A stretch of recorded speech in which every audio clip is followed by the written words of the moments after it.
Hello दोस्तों, welcome my YouTube channel. आज देखेंगे हम ट्रांसफॉर्मर टॉप 50 क्वेश्चंस। अभी तक एक भी परसेंट इनसे बाहर नहीं पूछा। तो हमारे क्वेश्चनों पे चलते हैं। पहला नंबर क्वेश्चन है, सिंगल कुंडली ट्रांसफॉर्मर को क्या कहा जाता है जिसमें केवल एक ही वाइंडिंग होती है, उसे हम कहते हैं। ऑप्शन है, एक वितरण ट्रांसफॉर्मर, एक कॉइल ट्रांसफॉर्मर, एक पावर ट्रांसफॉर्मर, एक ऑटो ट्रांसफॉर्मर। तो हमारा करेक्ट आंसर होगा डी। क्या होगा? डी, एक ऑटो ट्रांसफॉर्मर। नेक्स्ट क्वेश्चन है, ट्रांसफॉर्मर के तेल की टंकी में नमी के प्रवेश को रोकने के लिए निम्नलिखित में से किसका उपयोग किया जाता है? ऑप्शन है ब्रीदर, फ्यूज, संरक्षण, रिले। तो करेक्ट आंसर होगा हमारा breather, A option. Question number third, निम्नलिखित में से किसके लिए टर्न्स रेशो अनुपात 1 होता है? तो किसके लिए होता है? पृथककारी ट्रांसफॉर्मर, अपचायी ट्रांसफॉर्मर, उपकरण ट्रांसफॉर्मर, वितरण ट्रांसफॉर्मर। तो इसका करेक्ट आंसर होगा पृथककारी ट्रांसफॉर्मर। इसको हम आइसोलेट ट्रांसफॉर्मर बोलते हैं इंग्लिश में। नेक्स्ट क्वेश्चन है फोर्थ नंबर, एक ट्रांसफॉर्मर में प्राथमिक धारा 500 एम्पियर है और सेकेंडरी धारा 50 एम्पियर है, तो टर्न्स अनुपात ज्ञात कीजिए। दोस्तों, टर्न्स अनुपात होता है secondary winding upon primary winding. Turns अनुपात हम कैसे निकालते हैं? इसका फॉर्मूला होता है, ये हमको दे रखा है IP/IS, ये के बराबर दे रखा है ना। तो हमको क्या टर्न्स रेशो हमारा क्या होता है? NP/NS/NP। ये हमारा क्या होता है? Turns ratio. तो हमारी क्या है, सेकेंडरी वाइंडिंग में कितने टर्न्स हैं? सेकेंडरी वाइंडिंग में है, मतलब कि यहाँ पे हमारी करंट कितनी दे रखी है सेकेंडरी की? 5, और हमारी टर्न्स कितने दे रखे हैं? 500। तो ये कितना हो जाएगा? 100/1। अब इसका क्या हो जाएगा? अपोजिट हो जाएगा, क्योंकि ये क्या है, सेकेंडरी वाइंडिंग में टर्न्स हैं 1 और प्राइमरी में कितने हैं? 100। तो ये हमारा क्या हो जाएगा? इसका करेक्ट आंसर हमारा बी, कि 1/100। थर्ड क्वेश्चन है, ट्रांसफॉर्मर पर शॉर्ट सर्किट टेस्ट करने पर किसे शॉर्ट सर्किट किया जाता है? जब हम ट्रांसफॉर्मर में शॉर्ट सर्किट टेस्ट करते हैं तो कौन सी साइड को हम शॉर्ट सर्किट करते हैं? निम्न वोल्टेज साइड को, उच्च वोल्टेज साइड को, प्राथमिक साइड को, द्वितीयक साइड को। तो इसमें हमारा ऑप्शन होगा बी, करेक्ट आंसर, उच्च वोल्टेज साइड को।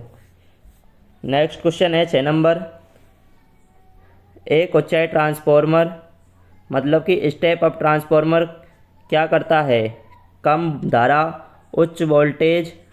कम वोल्टेज को उच्च वोल्टेज में परिवर्तित करता है। ऑप्शन ए। ऑप्शन बी है, कम धारा उच्च वोल्टेज को उच्च धारा कम वोल्टेज में परिवर्तित करता है। ऑप्शन सी, उच्च धारा उच्च वोल्टेज को कम धारा कम वोल्टेज में परिवर्तित करना। ऑप्शन डी, उच्च धारा कम वोल्टेज को कम धारा उच्च वोल्टेज में परिवर्तित करना। तो इसका करेक्ट आंसर होगा हमारा बी नंबर, कम धारा उच्च वोल्टेज को उच्च धारा निम्न वोल्टेज में परिवर्तित करना। स्टेप अप में नहीं, इसमें करेक्ट आंसर होगा उच्च धारा कम वोल्टेज को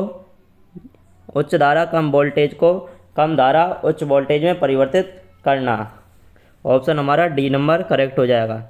नेक्स्ट क्वेश्चन है, ट्रांसफॉर्मर का वोल्टेज रेगुलेशन या विनियमन किसके द्वारा दिया जाता है? तो इसका करेक्ट फॉर्मूला होगा, इसको हम करते हैं no load voltage minus full load voltage बटे नो लोड वोल्टेज। तो हमारा करेक्ट आंसर हो जाएगा 1 नंबर। नेक्स्ट क्वेश्चन है 8 नंबर, पृथककारी मतलब कि आइसोलेट स्विच का टर्न्स रेशो क्या होता है? इसका होता है 1:1, क्योंकि इसमें प्राइमरी वाइंडिंग में टर्न्स और सेकेंडरी वाइंडिंग में टर्न्सों की संख्या क्या होती है? समान। तो इसका correct answer A, next question है, ट्रांसफॉर्मर तब अधिकतम दक्षता प्रदान करेगा जब उसमें पहले ऑप्शन है ताम्र हानि 0 होती है, लोह हानि 0 हो, ताम्र हानि बराबर लोह हानि, ताम्र हानि बराबर 2 गुना लोह हानि। तो इसका राइट आंसर होगा सी। जब हमारी ताम्र हानि बराबर लोह हानि आपस में बराबर हो जाती हैं तब उस कंडीशन में हमारा ट्रांसफॉर्मर मैक्सिमम एफिशिएंसी पर वर्क करता है। नेक्स्ट क्वेश्चन है, सेंटर टैप ट्रांसफॉर्मर में फुल वेव रेक्टिफायर बनाने के लिए कितने डायोडों की आवश्यकता होती है? तो फुल वेव डायोडों की बनाने के लिए हमें कितने डायोडों की आवश्यकता होती है? तो इसमें होती है सेंटर टैप में दो डायोडों की। तो ऑप्शन नंबर डी हमारा करेक्ट आंसर हो जाएगा। नेक्स्ट क्वेश्चन है दोस्तों, यदि आप हमारे चैनल पर नए हैं और अभी तक हमारे चैनल को सब्सक्राइब नहीं किया है तो प्लीज़ सब्सक्राइब माय चैनल, क्योंकि इस पर आपको अच्छे क्वेश्चन प्रोवाइड किए जाएंगे, पूरे टेक्निकल के क्वेश्चन हर टॉपिक वाइज। तो अभी आप चैनल को सब्सक्राइब कर लीजिए यदि आपने नहीं कर रखा है। और हम अपने चलते हैं नेक्स्ट क्वेश्चन पे। क्वेश्चन नंबर 11 है, शक्ति ट्रांसफार्मर मतलब कि पावर ट्रांसफार्मर कोर के निर्माण के लिए किस पदार्थ का उपयोग किया जाता है? जो हमारी कोर बनी होती है वो किसकी बनी होती है? सिलिकॉन। ऑप्शन ए है मृदु इस्पात, बी है उच्च कार्बन स्टील, तीसरा है सिलिकॉन इस्पात, चौथा है कॉपर। तो इसका करेक्ट आंसर हो जाएगा हमारा सी, सिलिकॉन इस्पात की। नेक्स्ट क्वेश्चन है, ट्रांसफार्मर का कार्य सिद्धांत किस पर आधारित है? तो हमारा ट्रांसफार्मर का कार्य सिद्धांत ऑप्शन है रेडियो आवृत्ति पर, भंवर धारा पर, फोटो विकिरण पर, परस्पर विद्युत चुंबकीय प्रेरण पर। तो इसका करेक्ट आंसर हो जाएगा डी। इसी को हम क्या बोलते हैं? म्यूचुअल इंडक्टेंस इंग्लिश में। नेक्स्ट क्वेश्चन है, ट्रांसफार्मर किस प्रकार की युक्ति है? अभी यहाँ से आपको क्वेश्चन अच्छे से समझ में आने लगेंगे, क्योंकि यहाँ आपको दोनों लैंग्वेजों में क्वेश्चन मिलेंगे। क्वेश्चन है, ट्रांसफार्मर किस प्रकार की युक्ति है? ऑप्शन है स्टैटिक युक्ति, डायनेमिक युक्ति, स्टैटिक एंड डायनेमिक और राउंड मशीन। तो हमारा ट्रांसफार्मर है जो स्टैटिक युक्ति होती है, क्योंकि इसमें कोई भी पार्ट्स हमारा क्या मूव नहीं करता है, इसलिए ये क्या है? स्टैटिक युक्ति। नेक्स्ट क्वेश्चन है 14 क्वेश्चन, ट्रांसफार्मर किस सिद्धांत पर कार्य करता है? ट्रांसफार्मर म्यूचुअल इंडक्टेंस के सिद्धांत पर कार्य करता है। नेक्स्ट क्वेश्चन है, ट्रांसफार्मर किस विद्युत धारा पर कार्य करता है? ऑप्शन है एसी धारा या प्रत्यावर्ती धारा, ऑप्शन बी प्रत्यावर्ती धारा तथा दिष्ट धारा दोनों पर, ऑप्शन सी इनमें से कोई नहीं, ऑप्शन डी दिष्ट धारा। तो हमारा करेक्ट आंसर हो जाएगा एसी धारा, ऑप्शन नंबर ए। नेक्स्ट क्वेश्चन है, ट्रांसफार्मर कोर किस धातु का बनाया जाता है? तो ट्रांसफार्मर कोर हमारा किसका बना होता है? Option number A laminated steel, option number B लोहा, option number C mild steel, option number D grain oriented steel. तो इसका करेक्ट आंसर होगा grain oriented steel, option number D. अगला क्वेश्चन है 17 नंबर, ट्रांसफार्मर कोर का मुख्य कार्य क्या होता है? ऑप्शन ए विद्युत धारा प्रवाहित करना, चुंबकीय क्षेत्र की चुंबकीय बल रेखाओं का मार्ग पूर्ण रखना, ऑप्शन सी विद्युत भाग बल उत्पन्न करना, ऑप्शन डी विद्युत धारा को एक सर्किट से दूसरे सर्किट में पक्षांतरण या स्थानांतरण करना। तो इसका करेक्ट आंसर हो जाएगा हमारा बी, चुंबकीय क्षेत्र की चुंबकीय बल रेखाओं का मार्ग पूर्ण रखना। नेक्स्ट क्वेश्चन है 18 नंबर, ट्रांसफार्मर कोर की मोटाई कितनी होती है? जो हमारे ट्रांसफार्मर में जो हम पत्तियां यूज करते हैं कोर बनाने के लिए, उनकी मोटाई कितनी होती है? तो उनकी मोटाई होती है हमारी 0.35 mm से 0.5 mm। कितनी होती है? 0.35 से 5 mm। ठीक है दोस्तों। नेक्स्ट क्वेश्चन है, ट्रांसफार्मर कोर को लैमिनेटेड क्यों बनाते हैं? कि मतलब कि हम पत्तियों से जोड़कर क्यों बनाते हैं? तो इसका हमारा करेक्ट आंसर होगा ऑप्शन नंबर पहला है कॉपर लॉस को कम करने के लिए, option number 2 AD current loss को कम करने के लिए, ऑप्शन नंबर सी हिस्टेरिसिस हानि को कम करने के लिए, ऑप्शन डी आयरन लॉस को कम करने के लिए। तो हमारा करेक्ट आंसर होगा एडी करंट लॉस को कम करने के लिए, option number B. Next question है 20 नंबर, ट्रांसफार्मर कोर में सिलिकॉन स्टील धातु का प्रयोग क्यों किया जाता है?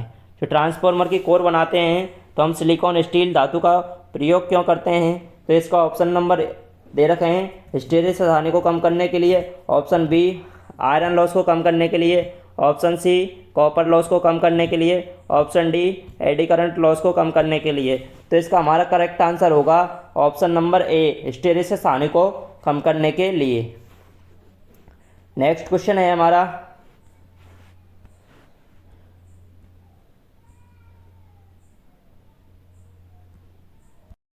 क्वेश्चन संख्या 21 मतलब कि 21, ट्रांसफार्मर के काम करने का सिद्धांत निम्नलिखित में से किस पर आधारित है? ऑप्शन ए फ्लेमिंग का नियम, ऑप्शन बी ओम का नियम, ऑप्शन सी फैराडे का नियम, ऑप्शन डी किरचॉफ का नियम।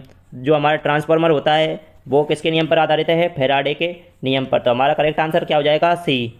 नेक्स्ट क्वेश्चन 22, ट्रांसफार्मर की दक्षता कितनी होती है? तो ट्रांसफार्मर की एफिशिएंसी कितनी होती है?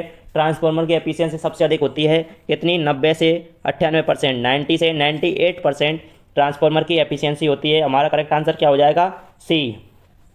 नेक्स्ट क्वेश्चन है 23, ट्रांसफार्मर के किस बाइंडिंग को एसी स्रोत से कनेक्ट किया जाता है? जो हमारी ट्रांसफार्मर की बाइंडिंग होती है तो उसमें हम कौन सी बाइंडिंग को एसी सप्लाई से कनेक्ट करते हैं?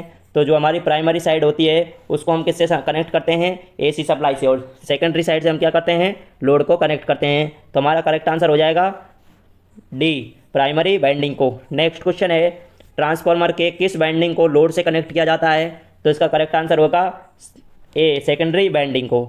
नेक्स्ट क्वेश्चन है ट्रांसफार्मर को लेमिनेटेड सिलिकॉन स्टील का क्यों बनाया जाता है? तो इसका क्वेश्चन पहले भी आ चुका है, ये रिपीट हो चुका है वापस। तो इसका करेक्ट आंसर क्या होगा? एडी करंट लॉस को कम करने के लिए। नेक्स्ट क्वेश्चन क्या है? ट्रांसफार्मर जो इनपुट वोल्टेज के अपेक्षा अधिक आउटपुट वोल्टेज प्रदान करता है, मतलब कि इस वोल्टेज को क्या कर देता है? वह बढ़ा देता है। उस कौन सा ट्रांसफार्मर होता है? तो उस ट्रांसफार्मर का होता है स्टेप अप ट्रांसफार्मर। तो correct answer B. Next question है 27 नंबर, वह ट्रांसफार्मर जो इनपुट वोल्टेज की अपेक्षा निम्न आउटपुट वोल्टेज प्रदान करता है कौन सा ट्रांसफार्मर है? मतलब कि आउटपुट वोल्टेज कम देता है, उसे बोलते हैं हम स्टेप डाउन ट्रांसफार्मर। तो करेक्ट आंसर होगा हमारा ए। नेक्स्ट क्वेश्चन है कोर टाइप ट्रांसफार्मर को बनाया जाता है। जो हमारा कोर टाइप ट्रांसफार्मर होता है वो कौन सी पत्तियों से मिलाकर बनाते हैं? देखो दोस्तों, इसको याद करने के लिए मैं आपको ट्रिक बताता हूँ। जो हमारा कोर टाइप ट्रांसफार्मर इंग्लिश में कैसे लिखते हैं? CORE। और मैं इसमें से सी को ले लेता हूँ, सी को मैंने ले लिया, मतलब कि ये सी ले लिया। मैं अब यहाँ से क्लोज कर देता हूँ। तो देखो दोस्तों, ये एक बन गया ना चौकोर। तो ये क्या होता है? Core type transformer. और हमको पता है हमारा सेल को कैसे लिखते हैं? एस से। ठीक है दोस्तों, तो सेल को मैंने अब देखो ये तो कोर हो गया। अभी जो हमारा सेल को कैसे लिखते हैं? एस से। अभी मैं इसको इधर से क्लोज कर दूँ, इधर से क्लोज कर दूँ, ये क्या बन गया? Shell type transformer. अब इससे आप नहीं बोलोगे कि सेल टाइप का ट्रांसफार्मर कैसा होता है और कोर टाइप ट्रांसफार्मर कैसा होता है। तो जो हमारा सेल टाइप ट्रांसफार्मर होता है उसको हम कैसे बनाते हैं? सी से। मतलब कि ऐसा ट्रांसफार्मर बनाएंगे तो हम क्या करेंगे? ये होता है चौकोर, तो हम इसमें क्या करेंगे? जो एल आकार की दो पत्तियों को जोड़कर ऐसी ले ली एक पत्ती, और एक पत्ती वापस ऐसी ले ली। तो जब दो पत्तियों को हम आपस में एक दूसरे के ऊपर स्टैंपिंग करके इसको बनाते हैं तो इसका करेक्ट आंसर हो जाएगा हमारा बी, दो एल आकृति की स्टैंपिंग प्रयोग करके। तो इसका करेक्ट आंसर क्या हो जाएगा? बी।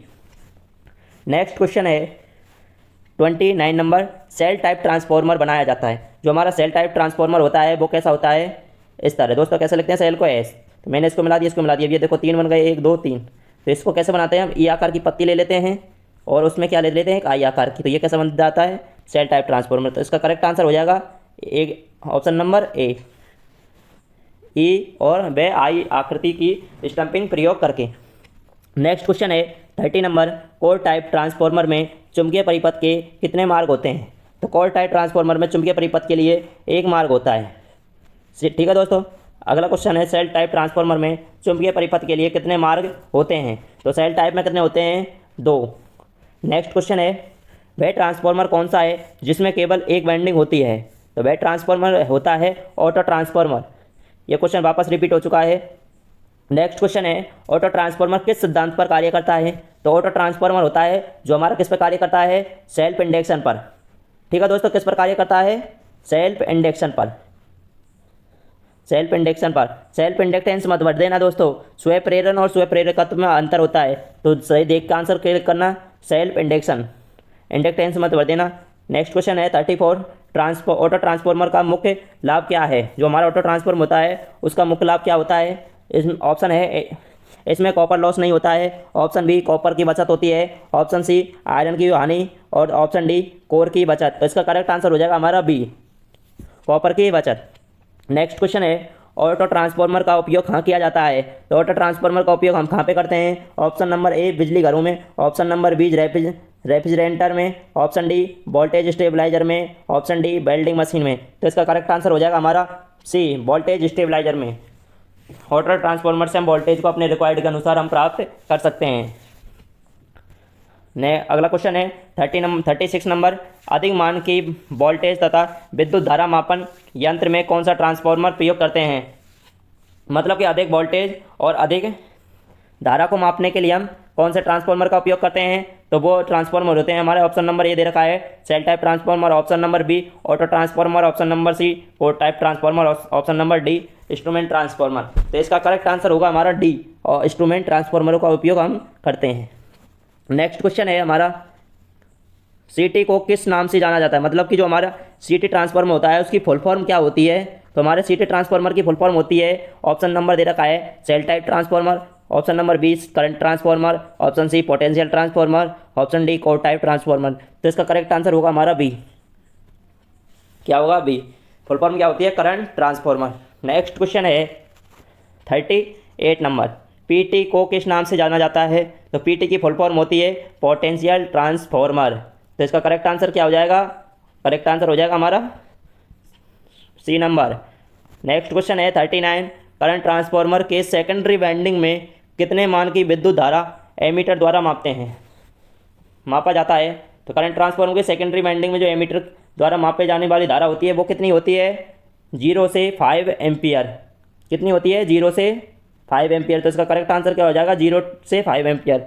नेक्स्ट क्वेश्चन है, पोटेंशियल ट्रांसफार्मर के सेकेंडरी वाइंडिंग को कितने वोल्टेज के लिए डिजाइन किया जाता है। ऑप्शन ए दे रखा है 130 volt, option B 110 volt, option C 120 volt, option D 100 volt.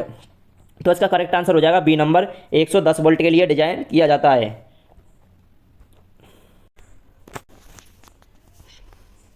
41 number question है, किस ट्रांसफार्मर के सेकेंडरी वाइंडिंग को कभी भी ओपन नहीं रखना चाहिए। तो इसका ऑप्शन दे रखे हैं potential transformer, option B step up transformer, option D auto transformer, option D current transformer. तो इसका राइट आंसर होगा हमारा करंट ट्रांसफार्मर की हम सेकेंडरी वाइंडिंग को कभी भी ओपन नहीं रखते हैं। तो option number D correct answer.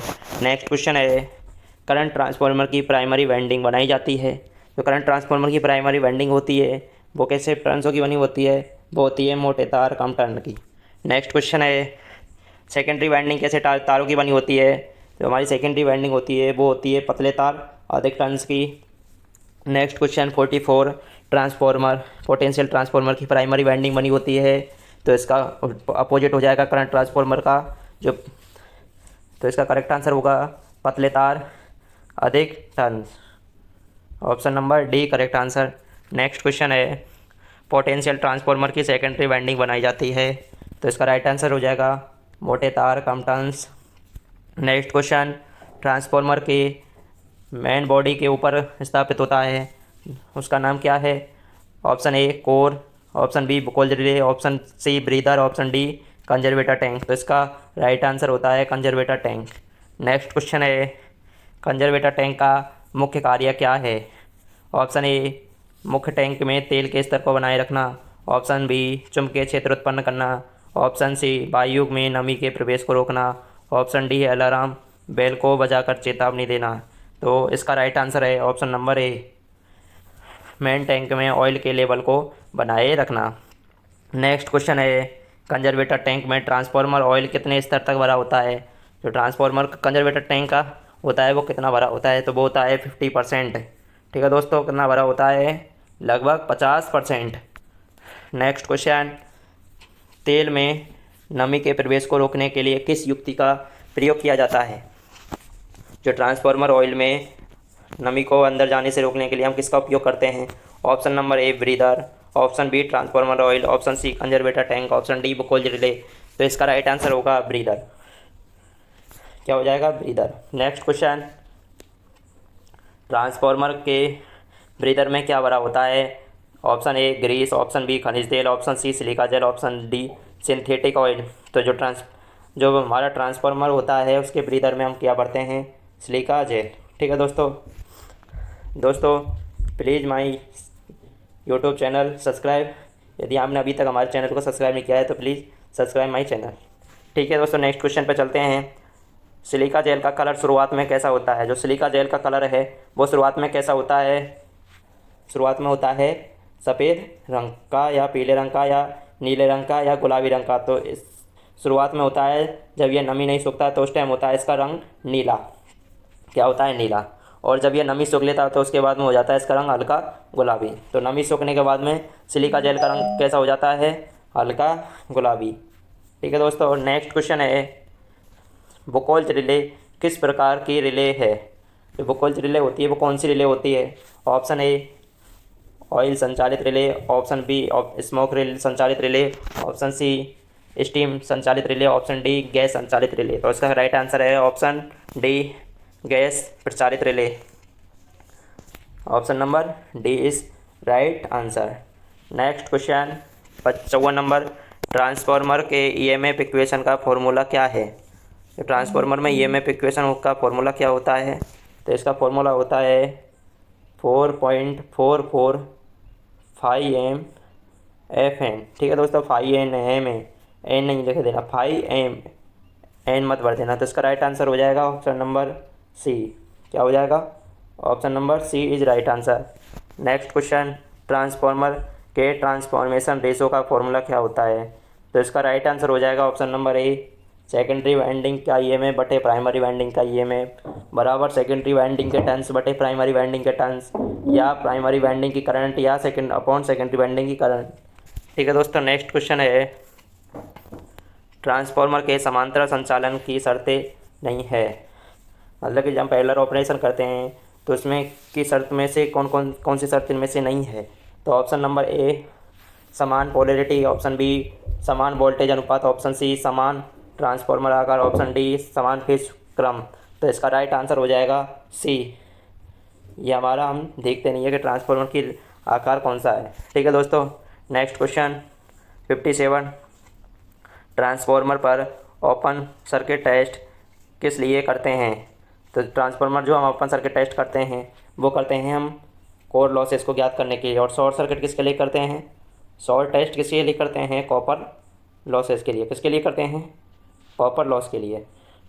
ठीक है दोस्तों, नेक्स्ट क्वेश्चन है हमारा, ट्रांसफार्मर की क्षमता तब अधिकतम होती है जब यह किस पर कार्य करता है? ऑप्शन ए पूर्ण लोड पर, ऑप्शन बी उस लोड पर जिसमें इसकी आयरन हानि न्यूनतम हो, उस लोड पर जिसमें इसकी आयरन हानि न्यूनतम हो, कॉपर हानि न्यूनतम हो, ऑप्शन डी उस लोड पर जिसमें इसकी कॉपर हानि आयरन हानि के बराबर हो। तो इसका राइट आंसर हो जाएगा डी। ये क्वेश्चन रिपीट हो चुका है वापस। नेक्स्ट क्वेश्चन है, ट्रांसफार्मर के पूरे दिन की एफिशिएंसी का निम्नलिखित में से अनुपात में दर्शाए जाते हैं। जो ट्रांसफार्मर की फुल डे एफिशिएंसी का फॉर्मूला होता है वो क्या होता है? एक दिन की किलोवाट एम्पियर किलोवाट घंटे में आउटपुट बटे किलोवाट घंटे में input. Option number B is correct answer. 1 day efficiency पूछ रहा है तो इसलिए हम एक दिन की लेंगे पूरी। ठीक है दोस्तों, नेक्स्ट क्वेश्चन है 60 नंबर, किसी ट्रांसफार्मर का वोल्टेज रेगुलेशन, ये वापस रिपीट हो चुका है। इसका राइट आंसर बोला था मैंने, no load voltage minus full load voltage बटे नो लोड वोल्टेज। तो इसका right answer B. Next question है, इनमें से कौन सा ट्रांसफार्मर आकार में सबसे छोटा होता है? तो दोस्तों इनकी रेटिंग सबकी क्या है? 5 kVA। ठीक है, परंतु इनकी क्या है? सबकी फ्रिक्वेंसी अलग अलग है। तो दोस्तों जिसकी फ्रिक्वेंसी कम होती है उसका साइज़ क्या होता है? जिसकी फ्रिक्वेंसी ज़्यादा उसका साइज़ कम, और जिसकी फ्रिक्वेंसी कम उसका साइज़ ज़्यादा। अब ये क्या पूछ रहा है? सबसे छोटा। तो सबसे छोटा कौन सा होगा? जिसका फ्रिक्वेंसी सबसे ज़्यादा होगी। तो फ्रिक्वेंसी सबसे ज़्यादा किसकी? 100 हर्ट्ज। तो इसका साइज़ क्या होगा? सबसे छोटा। नेक्स्ट क्वेश्चन है, ट्रांसफार्मर में प्रयुक्त होने वाला तेल के महत्वपूर्ण गुणों में से एक गुण है। जो ट्रांसफार्मर ऑयल में है उसमें सबसे इंपॉर्टेंट गुण क्या है? ऑप्शन ए निम्न भाव बिंदु, ऑप्शन बी उच्च श्यानता, ऑप्शन सी उच्च श्यानते इंडक्टेंस, ऑप्शन डी उच्च परावैद्युतांक सामर्थ्य। तो इसका राइट आंसर हो जाएगा डी उच्च पराविद्युतांक सामर्थ्य। नेक्स्ट क्वेश्चन 63 पोटेंशियल ट्रांसफार्मर एक आदर्श ट्रांसफार्मर होता है, स्टेप डाउन ट्रांसफार्मर होता है, स्टेप अप ट्रांसफार्मर होता है, ऑटो ट्रांसफार्मर होता है। तो पोटेंशियल ट्रांसफार्मर हमारा एक स्टेप डाउन ट्रांसफार्मर होता है, जो करंट ट्रांसफार्मर होता है वो हमारा स्टेप अप होता है। नेक्स्ट क्वेश्चन है एक ऐसा ट्रांसफार्मर जिसमें कोई हानि नहीं होती है, उसे हम बोलते हैं आदर्श ट्रांसफार्मर। ठीक है दोस्तों, नेक्स्ट क्वेश्चन किसी ट्रांसफार्मर के डीसी सप्लाई से जुड़े होने पर क्या होगा। यदि किसी ट्रांसफार्मर को हम, जैसे कि हमारा क्या है ट्रांसफार्मर, ठीक है दोस्तों, ये क्या है ट्रांसफार्मर, इस पर क्या है बैंडिंगें होती हैं। ठीक है दोस्तों, ये इस पर क्या होती हैं बैंडिंगें होती हैं। इसको हम यदि किससे डीसी सप्लाई से कनेक्ट कर दें तो इसकी क्या है प्राइमरी वाइंडिंग जल जाती है, क्योंकि सेकेंडरी वाइंडिंग ना जलती, क्योंकि ये एक दूसरे से विद्युतीय रूप से आइसोलेट होते हैं। ठीक है दोस्तों, तो इसका राइट आंसर क्या हो जाएगा, प्राइमरी वाइंडिंग जल जाएगी। नेक्स्ट क्वेश्चन ट्रांसफार्मर में क्या स्थिर रहता है, स्थिर रहती है, तो ट्रांसफार्मर क्या स्थिर रहती है फ्रीक्वेंसी। ठीक है दोस्तों, नेक्स्ट क्वेश्चन ट्रांसफार्मर का क्या कार्य है। ट्रांसफार्मर का कार्य क्या है, विद्युत शक्ति को एक सर्किट से दूसरे सर्किट में स्थानांतरित करना, ऑप्शन बी, और विद्युत ऊर्जा को एक सर्किट से दूसरे सर्किट में स्थानांतरित करना, ऑप्शन सी, यांत्रिक ऊर्जा को विद्युत ऊर्जा में बदलना, ऑप्शन डी, विद्युत ऊर्जा को एक सर्किट से दूसरे सर्किट में बिना फ्रीक्वेंसी के साथ बदलना। तो इसका राइट आंसर क्या हो जाएगा, ऑप्शन नंबर बी, विद्युत ऊर्जा को एक सर्किट से दूसरे सर्किट में स्थानांतरित करना। नेक्स्ट क्वेश्चन है ट्रांसफार्मर की रेटिंग व्यक्त की जाती है। तो ट्रांसफार्मर की रेटिंग होती है वो किस में होती है, वाट, kVAr, kVA, HP। तो हमारा राइट आंसर होगा kVA। Next question second last question, no load पर ट्रांसफार्मर में कितना करंट प्रवाहित होता है। तो इसमें नो लोड में जो हमारा ट्रांसफार्मर होता है, जो हमारी फुल लोड है, तो फुल लोड का क्या होता है 2 से 5%। ठीक है दोस्तों, कितना होता है 2 से 5%। Next question last and final question 70 number, transformer की एफिशिएंसी व्यक्त की जाती है। तो ट्रांसफार्मर की एफिशिएंसी का फॉर्मूला होता है एफिशिएंसी आउटपुट पावर बटे इनपुट पावर। ठीक है दोस्तों, क्या होती है आउटपुट पावर बटे इनपुट पावर। तो इसका राइट आंसर क्या हो जाएगा, option number B is right answer. ठीक है दोस्तों, तो आज हमने देखे ट्रांसफार्मर के टॉप 70 क्वेश्चन। इन क्वेश्चनों से बाहर एक भी क्वेश्चन नहीं पूछा जाता दोस्तों। यदि आपको पीडीएफ चाहिए तो आप मेरे मोबाइल नंबर पे मैसेज कर देना। मैं आपको 8905 इस नंबर पे आप मेरे को मैसेज करके कांटेक्ट करना, मैं आपको पीडीएफ सेंड कर दूँगा। थैंक यू पूरी वीडियो देखने के लिए, और वीडियो को शेयर अपने दोस्तों को ज़रूर करना दोस्तों। और यदि अभी तक हमारे चैनल को सब्सक्राइब नहीं किया है तो प्लीज़ सब्सक्राइब माई चैनल। ठीक है दोस्तों, मिलते हैं नेक्स्ट टॉपिक के साथ। Thank you.